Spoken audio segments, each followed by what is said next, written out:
deseo una vez más que el Señor nos muestre su gran amor, su gran bondad, su gran misericordia para con todos los hombres, hermanos. Recordemos que cuando Dios hace al hombre, Dios lo hace, hermanos, para que el hombre viva bien y el hombre viva eternamente. El hombre, al desobedecer, se convierte en un infractor delante del Señor. El hombre desobedece, el hombre peca y el pecado lo separa de Dios. Dios, por un lado, Él diseña de manera antes de la eternidad pasada. Nuestro Señor prepara un plan de redención a través de la persona de su Hijo Jesucristo. Y Él implanta su propia justicia a través de la persona de nuestro Señor Jesucristo. Pero los hombres, hermanos, se han hecho cada vez más contumaces, cada vez más rebeldes, cada vez más insensibles. Y los hombres, pretendiendo ser más sabios que Dios, ellos han implantado sus propias justicias. Tan es así que hoy hablamos nosotros de religiones. Ya he enseñado en su oportunidad, en diferentes oportunidades, que no se trata de religiones, sino de denominaciones. Si nosotros tenemos que hablar específicamente de religiones, solamente existen dos religiones en el mundo. La religión que es a través de la fe, y la otra es la religión a través de las obras. Si nosotros cada denominación la encasillamos en una de esas dos clasificaciones, vamos a ver, hermanos, que la lista es enorme de aquellas denominaciones que encajan en aquella parte que han establecido su propia justicia a través de las obras. El Señor claramente nos ha enseñado y en su momento nos hizo comprender y aceptar que somos salvos solo por la gracia, que somos salvos solamente a través de la gracia y a través de la fe puesta en nuestro Señor Jesucristo. Y esa gran verdad fue lo que Pablo presenta en el sermón que predica aquel día al llegar a la sinagoga y aprovechar el tiempo que le dieron para exponer la palabra del Señor. Hace una breve genealogía, resume la historia y al final de cuentas el propósito es presentar al Señor Jesucristo como único y suficiente Salvador personal y dar a conocer dos beneficios, y fue lo que estuvimos ocupados la semana anterior, dar a conocer los dos grandes beneficios que nos ofrece el Señor Jesucristo. Una, el perdón de pecados. Y yo les decía la semana pasada que el perdón es un borrón y cuenta nueva. Y ese principio es aplicable, hermanos, aún hasta las ofensas que recibimos o que hacemos de manera personal. Para poder perdonar es necesario considerar que aunque considerar como si nada hubiese pasado, y decir, vamos a olvidar lo que quedó atrás y vamos a comenzar de nuevo. Y por eso muchos seres humanos no somos capaces de seguir adelante y vivir y disfrutar la vida que el Señor nos da sin poder otorgar perdones. Inclusive mencionaba yo a personas que han perdido la vida. Pero el Señor, hermanos, es amplio en perdonar.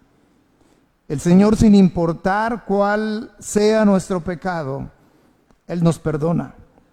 Obviamente, para que haya y sea posible ese perdón es necesario venir en arrepentimiento.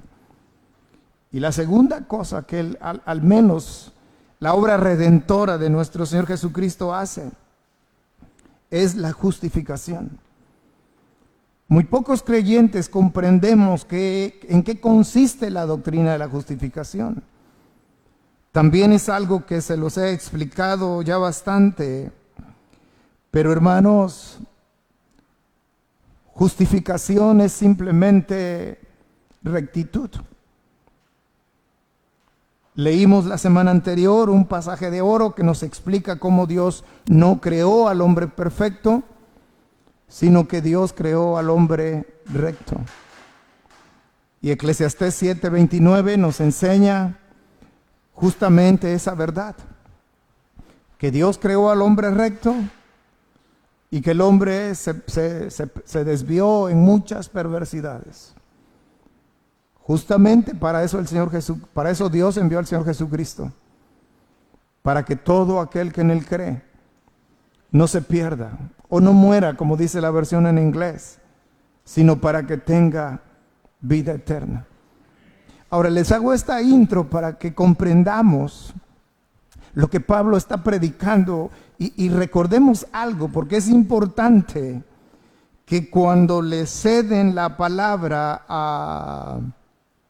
a Pablo en aquella oportunidad, vean ustedes, porque es importante que nosotros tengamos en consideración y vayamos asociando todos los eventos que Dios nos ha dejado plasmados aquí en su palabra. Por eso hace 8 días yo empecé la exposición de la palabra del Señor compartiéndoles algo que yo me preguntaba: ¿cuántos de ustedes me vienen siguiendo en este recorrido? ¿Cuántos realmente le están sacando todo el jugo y aún mayor jugo de lo que en algún momento yo soy capaz de compartirles? Pero simplemente digo esto, hermanos, porque aquí en puntos como este, uno tiene que empezar a procurar hacer el esfuerzo de ir asociando las cosas que Dios nos viene mostrando a través de este clarísimo y detallado pasaje. Porque lo escribe Lucas, y no es este pasaje solamente, es todo el libro de los Hechos. Dice el versículo 48, ahorita vamos a ir quién era el que estaba presente, quiénes eran los que estaban presentes ante esta exposición que Pablo hace de la palabra del Señor. Pero el versículo 48 dice: los gentiles oyendo esto se regocijaban y glorificaban la palabra del Señor, y creyeron todos los que estaban ordenados para vida eterna. Ahora, aquí vemos, y si nos regresamos un poco más, dice en el verso 42, cuando salieron ellos de la sinagoga de los judíos, los gentiles, aquí aparecen otra vez los gentiles, les rogaron que el día siguiente de reposo les hablasen de estas cosas. Ahora, si uno no viene asociando, si uno simplemente va de largo sin tratar de observar un poco, uno se puede preguntar: ¿y de dónde salieron esos gentiles? Porque Pablo llegó un día de reposo a la sinagoga. Justamente ya vimos, y vamos a volver a recordar hoy el verso 16 de este mismo capítulo. Cuando a Pablo le ceden la palabra, dice la escritura que entonces Pablo, levantándose, hecha señal de silencio con la mano, dijo, número 1, varones israelitas. Y había otro grupo ahí. Y los que teméis a Dios, oíd. ¿Quién era en ese otro grupo? Los gentiles. Ahí estaban los gentiles.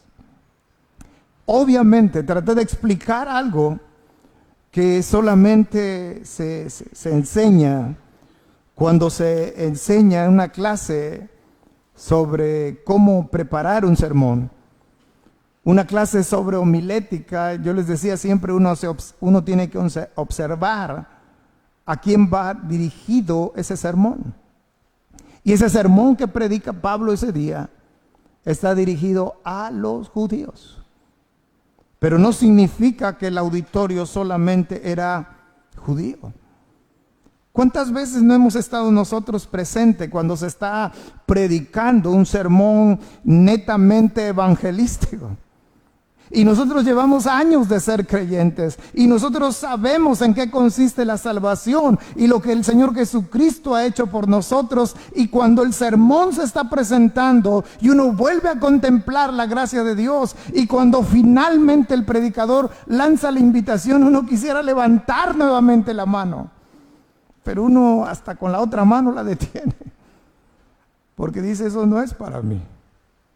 Me volví a gozar, me volví a nutrir, estoy volviendo a glorificar al Señor por la salvación que me otorgó, pero no es para mí. Todo aquel sermón que predica Pablo, hermanos, está dirigido específicamente a judíos, pero hay dentro de ellos gente de otra etnia como son los gentiles.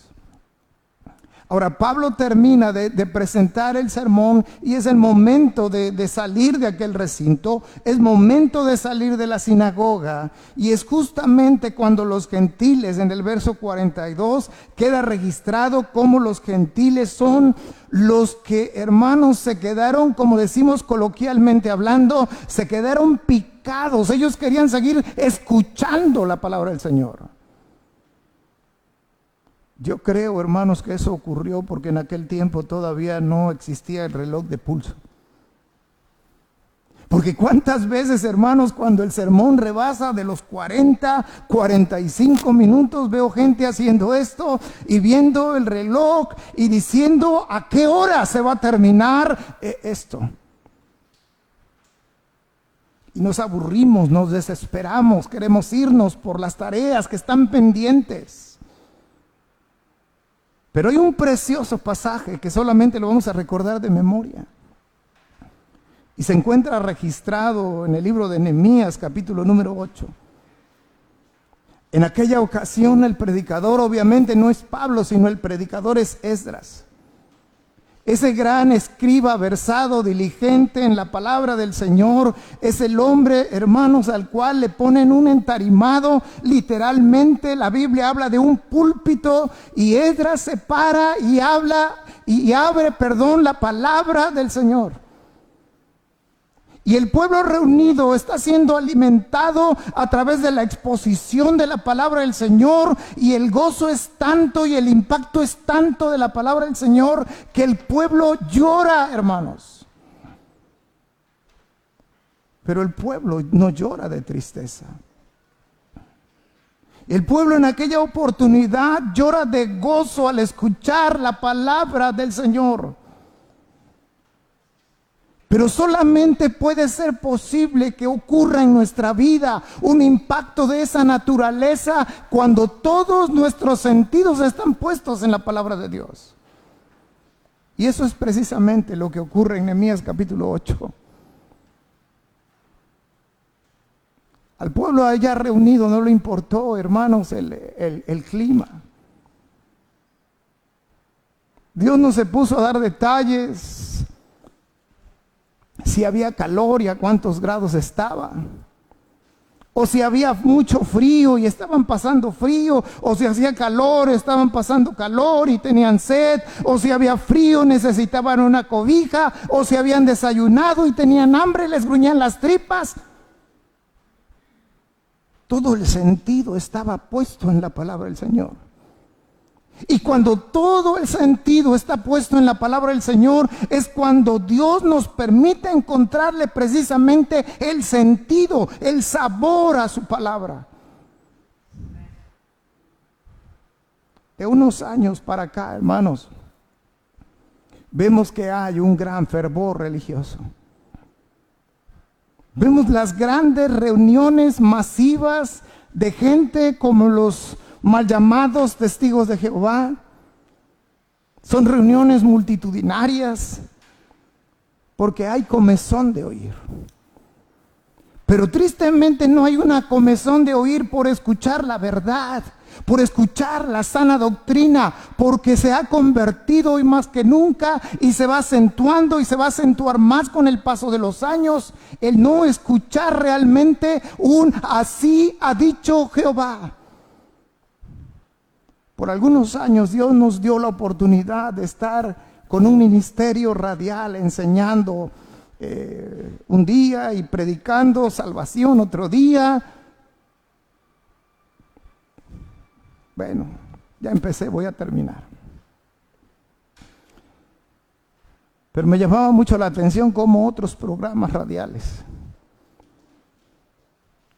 hacían mesas de discusión, mesas de análisis, vamos a llamar, de la palabra del Señor.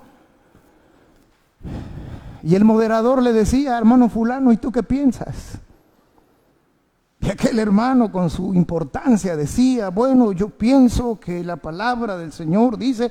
¿Y tú qué piensas, hermano? Le decía el moderador al otro, y el otro hermano le decía: bueno, yo creo que la palabra del Señor dice esto. Y yo decía: ¿cómo puede ser posible?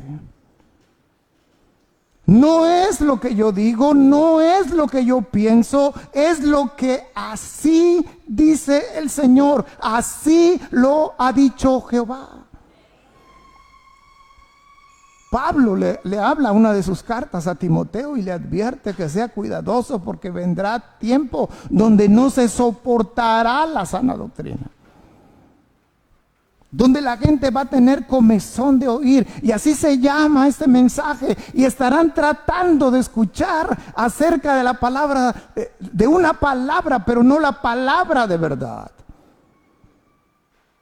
Desde el profeta Amós en el Antiguo Testamento habla de aquellos días, haciendo una alusión directa a los días de la semana de 7 años de la tribulación, donde también habrá una comezón de oír, pero no la palabra de Dios. Dice Amós: no de hambre, no hambre de pan, no sé de agua, sino de la palabra de Dios. Hoy uno pasa por las iglesias católicas y yo no sé ustedes qué sienten, yo no sé si ustedes observan, pero a mí me dan ganas de irle a preguntar al cura qué hace. ¿Dónde está el secreto de su éxito? Y no importa a qué hora sea la misa, la iglesia está llena. Puede ser muy de mañana o puede ser muy de noche. Y hay una iglesia, hay un templo allá por las Hortalizas, una iglesia no muy grande, pero se llena la plazuela que es propiedad de la misma iglesia. Se llenan y se ponen a cantar cantos. Bueno, una cosa, hermanos, que hasta me dan ganas de ir a cantar con ellos. Sí, los muchachos con las guitarras. Sí.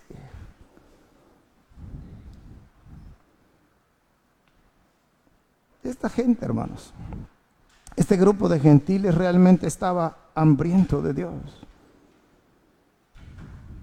Nosotros, ¿cuántos medios tenemos a nuestro alcance para estar escuchando? No los domingos, todos los días la palabra de Dios. Antes, estoy hablando de hace muchos años, solamente estábamos limitados a la Biblia escrita.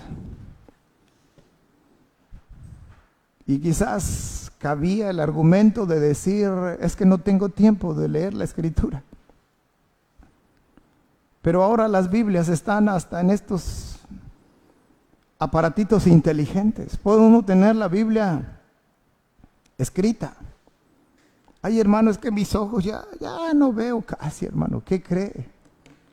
Hay Biblias en audio. O sea, no hay pretextos, no hay argumentos, no hay excusas.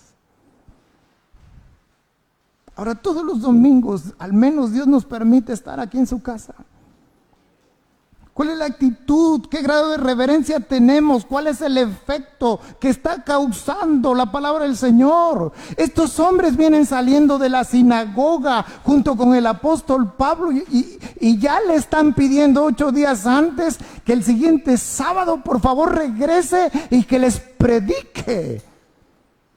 ¿Cuántos de nosotros salimos ansiosos para que vuelva a ser domingo? ¿Cuántos de nosotros estamos ansiosos y queremos volver a escuchar la predicación? Dice: ya sé, está en Facebook, la voy a volver a escuchar. ¿Cuántos? Bueno, el hermano me duerme, voy a ver mejor a este gran predicador.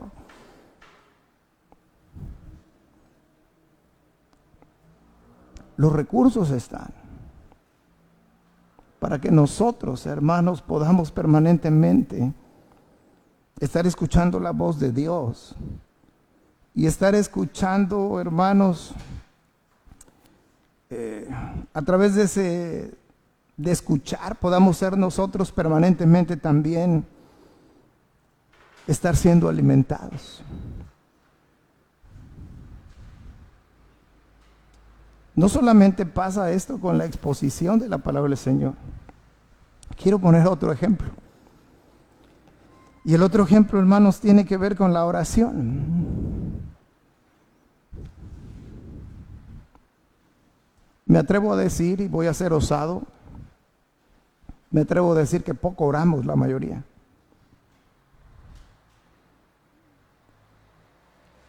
Inclusive aquellos que tienen una vida más amplia de oración, a lo mejor poco meditamos en lo que estamos a punto de hacer. Cuando estamos para orar, pensamos en lo que vamos a hacer. Yo me atrevo a decir que no. Simplemente nos arrancamos y oramos y sacamos el rollo de peticiones y hablamos y le decimos, Señor, esto, lo otro, más allá. Pero ¿qué es la oración?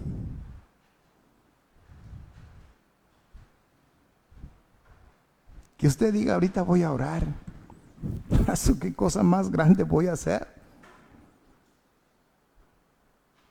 Voy a entrar al lugar santísimo. Puedo abrir mi corazón y derramarlo sobre las poderosas manos del Señor. Y quizás pensar, bueno, voy a orar. Porque es lindo estar en comunión con Dios, pero Dios ya conoce absolutamente todas las cosas. Y llegar y decirle, lo primero que decirle al Señor, gracias, Padre, por permitirme estar en una comunión perfecta contigo. Gracias, Señor, por este enorme privilegio. Y no decirle, Señor, ¿qué crees? Me quedé sin trabajo. ¿Qué crees, Señor? No tengo dinero, ni nada que dar. ¿Qué crees, Señor? El Señor todo lo sabe. Ahora dice el siguiente verso, verso 42, verso 43. Y despedida la congregación, muchos de los judíos y de los prosélitos piadosos siguieron a Pablo y a Bernabé, quienes hablándoles, fíjense lo que hizo Pablo, hermanos, quienes hablándoles les persuadían a que perseverasen en la gracia de Dios. Ahora, yo también tengo la impresión, y ojalá estuviese equivocado, pero que muchos de nosotros como creyentes somos poco perseverantes. Como que no tenemos una meta de dónde queremos llegar, de lo que queremos hacer. Y estoy hablando de una meta espiritual, no me voy a meter en asuntos de metas personales. Pero ¿a dónde queremos llegar? ¿Y qué es esto de perseverar en la gracia? Y miren que al apóstol Pablo le esperaba un poquito más adelante una gran lección. Porque en otras palabras, Dios lo que le pidió a él fue perseverar en la gracia. ¿Y saben a qué pasaje me refiero? A uno que usted conoce mucho. ¿Se acuerdan de aquel famoso aguijón que ahí estaba con Pablo, presente todos los días, cada momento de su vida, y le torturaba? Y Pablo hizo lo que todos hacemos, venir al Señor, buscar el socorro que el Señor ofrece, pero lo que Pablo no esperaba y lo que nosotros no queremos es una respuesta como la que Dios le dio a Pablo. ¿Cuál fue la respuesta? Mira, Pablo, ¿sabes una cosa? No te voy a sanar. Pero te invito a que hagas una cosa. Persevera. Eso es lo que el Señor le contestó. Bástate mi gracia, Pablo. No te voy a sanar, pero te voy a sostener como estás enfermo. Esa es la respuesta que Dios le da a Pablo. Ahora, pero seamos honestos. Habrá sus honrosas excepciones, pero por lo general el ser humano no es perseverante. ¿Y por qué no es perseverante? Por falta de disciplina. Estamos a punto de terminar un año más. Y este mismo año al principio tuvimos metas. Y dijimos, este año 2021 voy a hacer esto, voy a hacer aquello, voy a hacer más allá, me alejaré de las adicciones. ¿Y qué hemos hecho, hermanos? ¿Decir que hay algún hermano aquí drogadicto? Porque hablé de las adicciones, ¿no? Pero sí hay hermanos adictos aquí, habemos algunos. ¿Quieren saber cómo qué?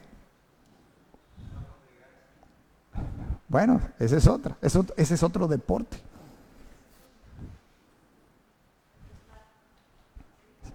Ni siquiera estoy pensando en eso tampoco. Pero hay un refresco negro que bien frío sabe bien rico. Pero como con su alto contenido de azúcar le hace un daño al organismo, pero qué rico sabe. Y uno dice, tengo unas ganas de una Coca-Cola. ¿Qué es eso? Se convierte en una adicción. Y quizás a principios de este año dijimos, ahora sí la voy a dejar. De ahora en adelante, pura agua natural. Y pasó una semana y viene. Y pasaron 2 y 3 y a lo mejor un mes, 2 meses. Pero al final de cuentas, caímos. O la dieta, ¿verdad? Después de pasar diciembre que uno ejerce en abundancia el pecado de la glotonería, dices, bueno, ahora sí me voy a poner a dieta. Este año voy a estar en forma. No decimos en forma de qué, pero... Y son cosas, hermanos, en las cuales no somos perseverantes. Muchas veces admiramos a las personas que tienen éxito. Todo el país, hermanos, celebra los triunfos como propios. Cuando algunos maratonistas han ganado medalla de oro, con algunos de estos hombres que compiten en clavados han ganado medallas. Todo México disfruta. A mí me gusta el deporte, hasta el día de hoy me gusta. Y a uno le gusta, hermanos, ver cuando un mexicano triunfa en el deporte. Y uno ve solamente el triunfo, ahí en el podio, ¿verdad?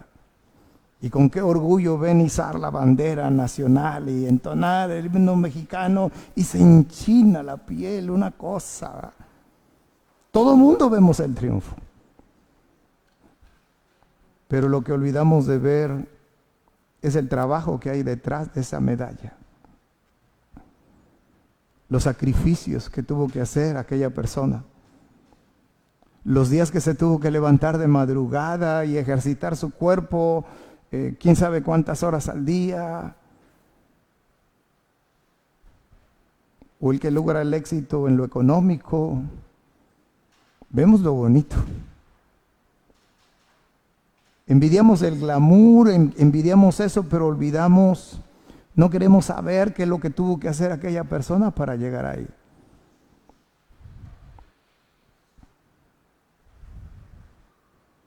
Tenemos un ejemplo bíblico, que por cuestiones de tiempo no quiero ir allá, pero búsquelo, ahí está en la Biblia, le puedo asegurar que está en la Biblia. Está el caso de Eliseo. Eliseo, por la perseverancia, alcanzó el éxito. Elías es arrebatado. Eliseo era discípulo de Elías.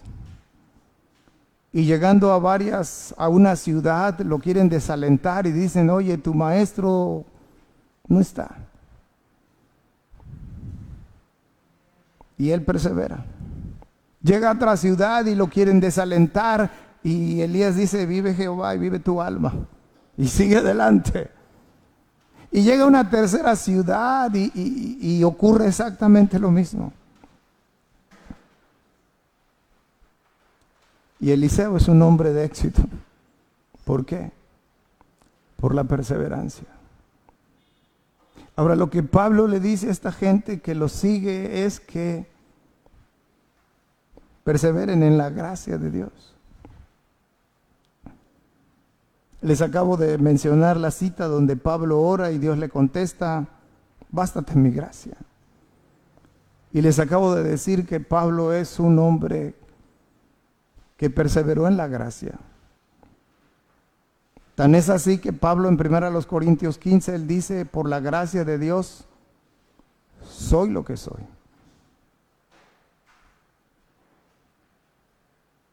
Y nosotros, hermanos, ¿por qué somos salvos? Pensemos un instante en eso. ¿Por qué es usted salvo? Por la gracia de Dios, ¿no es cierto? Ahora, lo que quiero una vez más insistir en transmitir, en recordar esto, hermanos, es que la gracia de Dios no solamente operó en nosotros en el momento en que Dios nos recibió por hijos. No.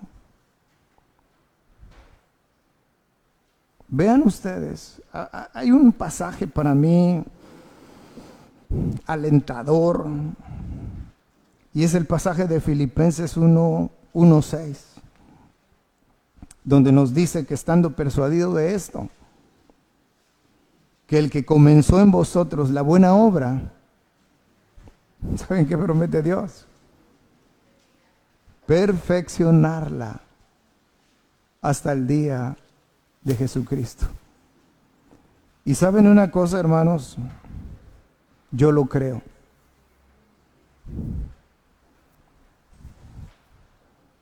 Y a base de ser sincero,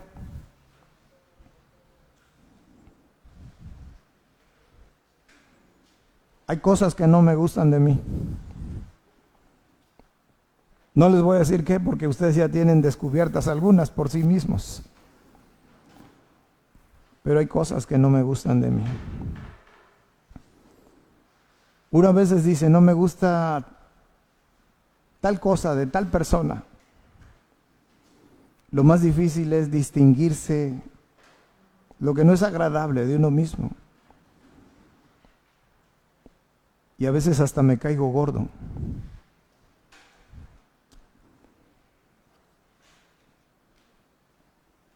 Pero sí sé algo, que la gracia de Dios no ha dejado de trabajar en mí. Y tampoco en usted. Porque Pablo dice esto a la iglesia de Filipos. Vean qué enseñanza, que el que comenzó en vosotros la buena obra, la perfeccionará hasta el día de Jesucristo. Esto que Pablo dice aquí, hermanos, yo lo asocio. No crean ustedes que sé mucho de la Biblia. Ustedes saben quizás más que yo, pero yo asocio. ¿Y saben qué se viene a mi mente cada vez que leo este pasaje de Filipenses 1:6? Se viene a mi mente los primeros 6 capítulos del libro de Esdras. El primer capítulo empieza hablando de que Dios avivó el espíritu de Ciro, rey de Persia, e hizo pregonar de palabra que todo aquel que quisiera subir a Jerusalén subiera. ¿Quién avivó el corazón de Ciro? Dios. ¿Quién empezó la obra de la reconstrucción del templo? Porque ese es el propósito de ese decreto. Dios. Llegan a Jerusalén, tienen dificultades. Bueno, dices, bueno, ya me adelanté un poco en la historia, pero dices, bueno, ok, yo me voy a Jerusalén, el propósito es ir a reconstruir el templo, pero pues no tenemos dinero. Dios toca de tal manera el corazón de Ciro que dentro del decreto dice que todos aquellos que les ofrenden a los que van a regresar a reconstruir el templo y les entregan los tesoros del templo que habían sido conquistados anteriormente. Y regresan a Jerusalén con las manos llenas. Llegan a Jerusalén y empiezan a construir el templo. Hay una dedicación de los muros y como siempre cuando uno quiere hacer algo, el enemigo obra. Y los tratan de desalentar, y hubo soborno, hubo falsos testigos, etc. Y hermanos, la obra se paró como por 50 años aproximadamente. Eso sí, ellos se dedicaron a construir sus casas, las pusieron bonitas, le pusieron piso de mármol o de granito, del mejor, no sé. Dios levanta un profeta y les dice, profeta Ageo me refiero, y dice, es tiempo de que ustedes vivan en sus casas artesonadas y la casa de Dios está desierta. Dios levanta a Ageo y levanta a Zacarías y anima al pueblo, hermanos, y en el capítulo 6 vemos que el templo es terminado. ¿Qué significa esto? ¿Y qué lección hay en estos 6 capítulos? Que lo que Dios inicia, Él acaba. Pero ¿saben una cosa? Que entre el inicio y el final siempre hay necesidades a mitad del camino. Ellos tenían necesidad de riqueza para los materiales del templo y Dios se las dio. Hubo un momento que ellos se desanimaron, les agarró depresión. No se querían levantar de su cama, no querían comer o comían mucho. Así estaba el pueblo. Dices, no es tiempo de edificar. Pero Dios le mandó a 2 profetas para animarlos y finalmente lo que Dios inició, Dios lo terminó. Y Pablo, la recomendación que le hace a este grupo de gente es decir, ok, ustedes han escuchado la palabra de Dios, ustedes están gozosos de haber escuchado la palabra de Dios, ustedes se quedaron picados por lo poco que oyeron. Solamente una recomendación: perseveren en la gracia. Y es, hermanos, lo que Dios quiere de todos nosotros. Que nos acostumbremos a ser perseverantes. Que nos acostumbremos a ser tenaces. Dios habla de la gente pusilánime en su palabra. Ahí en el libro de Deuteronomio. Y Dios es radical y dice, los pusilánimes que no salgan a la guerra. ¿Para qué van a salir? No sirven para nada. Bueno, no lo dice así. Pero ahí búsquenlo, ahí está de forma literal la palabra pusilánime. Porque hay gente que se acobarda, hay gente que se desanima. ¿Cuándo Dios nos ha dicho que la vida cristiana es una vida fácil?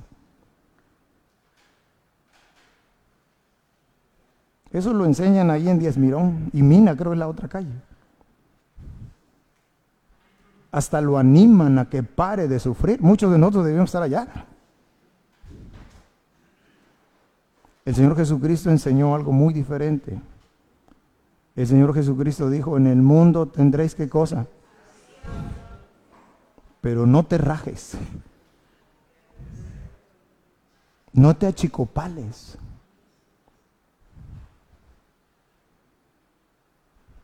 Sí, estoy hablando en términos coloquiales.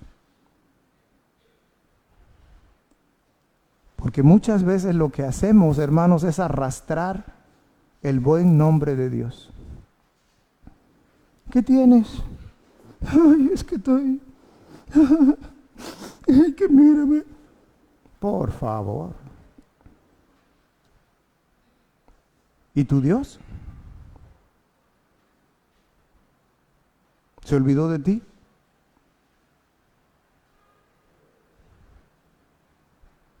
¿Sí me explico, hermanos? Si queremos que nos chiqueen, busquemos al Señor. No sé si Él chiquea, la verdad, nunca me lo había preguntado. Pero lo que sí Dios hace es consuela, fortalece, alimenta, corrige, da nalgadas y fuertes. Y si caemos, nos levanta. Eso se llama perseverar. Hay días malos en nuestra vida. Pero ahí está la gracia de Dios, aún en los peores días de nuestra vida. Ahí está presente, derramándose sobre nosotros. Si queremos nosotros saber cómo es la gracia de Dios, pues hermanos, usted tiene que leer más la Biblia y tiene que ir allá por la carta de Pedro. Una de esas cartas de Pedro habla de cómo es la gracia de Dios. Y dice que la gracia de Dios es multiforme. A lo mejor usted está pensando pintar su casa en estos días, ¿verdad? No sé qué tienen los fines de año, pero todo el mundo quiere darle su mano de tigre a su casa. Oye, viejo, ¿y si pintamos la casa? Y ahí vamos a la tienda de pinturas, ¿verdad? ¿Cómo qué color quiere, señora? Porque la señora es la que toma la decisión, ¿eh? Pues quiero un beigecito. ¿Qué hace el encargado de pinturas? Nos saca un Pantone más o menos así, de este grueso. Y nos dice, a ver, de aquí a acá están los beigecitos. O el azul celeste. O el morado. Ahí están, búsquenlos. Y dígame el código, por favor. ¿Cómo es la gracia de Dios, hermanos? Así. Multiforme. ¿Qué tenemos que hacer? ¿Por qué andamos causando lástimas en este mundo, hermanos? Sí. La respuesta usted ya la sabe hoy. Porque nos falta ser perseverantes en la gracia de Dios. No significa que si usted me pregunta cómo estoy, yo siempre voy a decir en automático bien. Que usted me diga, hermano, ¿cómo está? Bien, aunque me esté muriendo. No, no se trata de eso. Puede decir,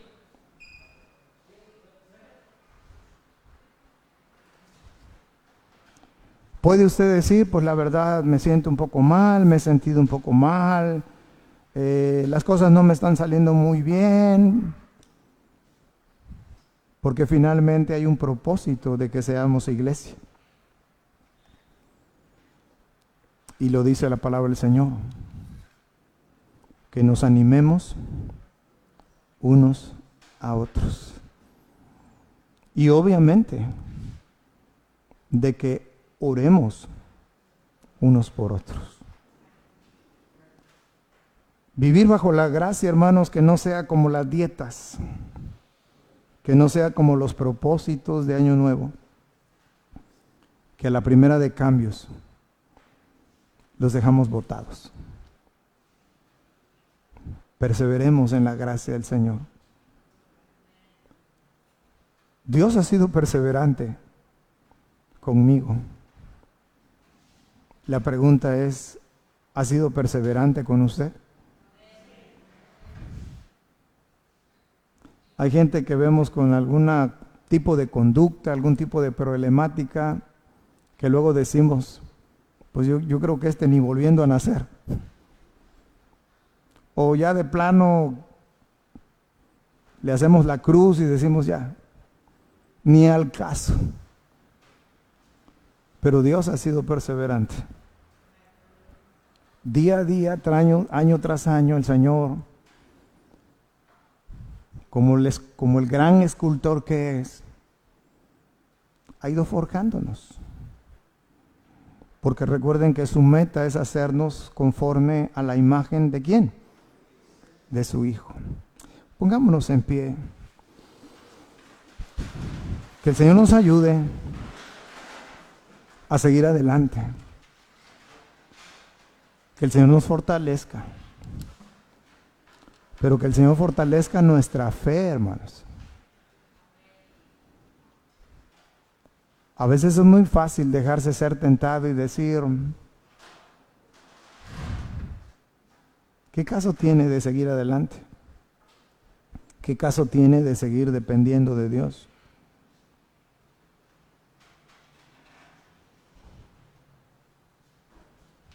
Pero dijo uno de los apóstoles,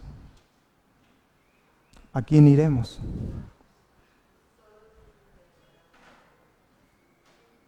Si todo lo bueno, hermanos, proviene de Dios. Así hay un viejo canto, creo que lo cantaba Steve Green. Todo lo bueno o todo lo perfecto viene de Dios, algo así decía el canto o dice el canto. Y eso es una realidad, hermanos. Seamos perseverantes en la gracia de Dios, pero seamos perseverantes en valorar lo que Dios nos ha dado hasta este momento.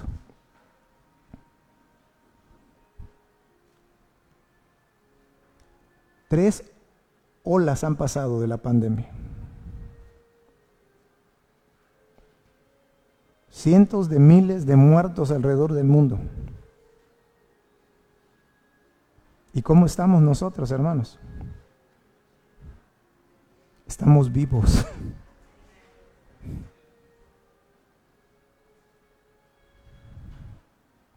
¿Saben una cosa? Todos los días deberíamos honrar y glorificar por regalarnos un día más de vida.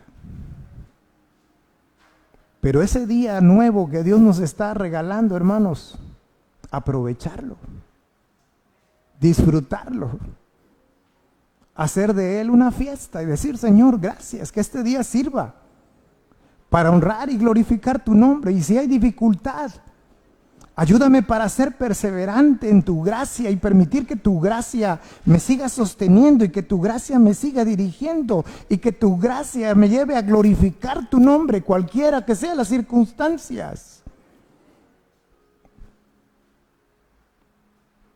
Creo que muchos creyentes, hermanos, somos infelices.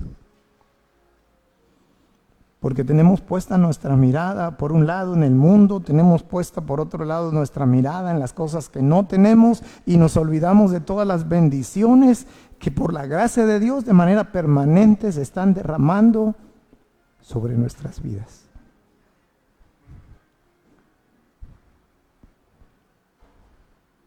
Oremos. Bendito y amante Señor. Gracias.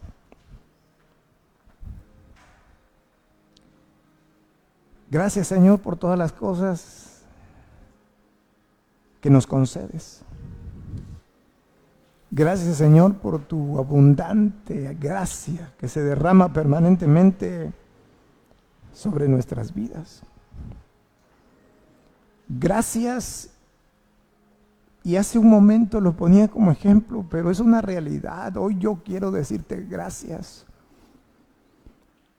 por este nuevo día que nos das de vida, Señor.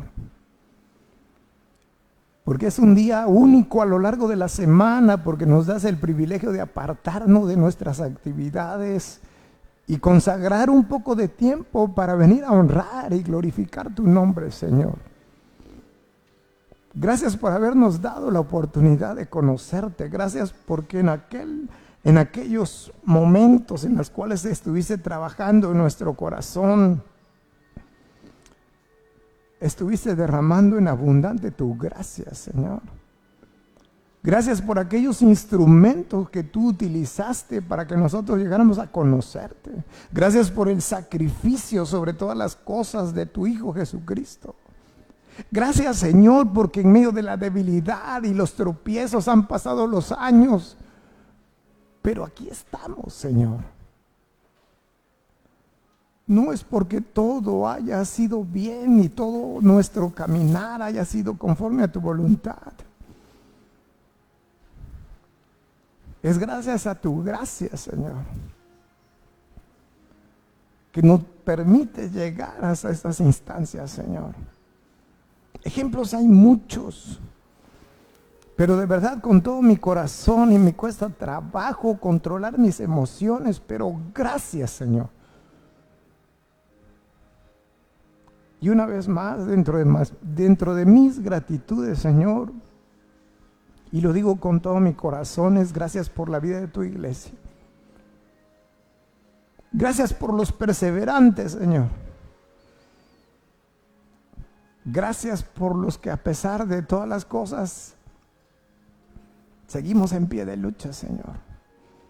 No por nuestras fuerzas, sino porque tú nos fortaleces. Por tu gracia derramándose sobre tu vida, sobre nuestras vidas, Señor. Y orando y poniéndote en tus manos el resto de tu iglesia. Para que los fortalezcas, porque como pastor amante los harás regresar a tu redil. Porque el precio que tú has pagado, Señor, es un precio alto, es un precio precioso, que es la sangre de tu Hijo Jesucristo. Gracias por cuidar de la vida de esta iglesia, Señor. Ponemos en tus manos todo lo que hemos hecho como una ofrenda. Si algo no ha salido conforme a tu voluntad, te suplicamos que no los tomes en cuenta. Terminamos este servicio, Señor. No nos marchamos de tu casa, mas no de tu presencia. Lleva con bien a nuestros hermanos, Señor, y a los que permaneceremos unos instantes más aquí. Señor, sé con nosotros para que también de la misma manera sigamos haciendo todas las cosas para la honra y gloria de tu nombre. En Jesucristo nuestro Señor. Amén. Hemos concluido, hermanos míos.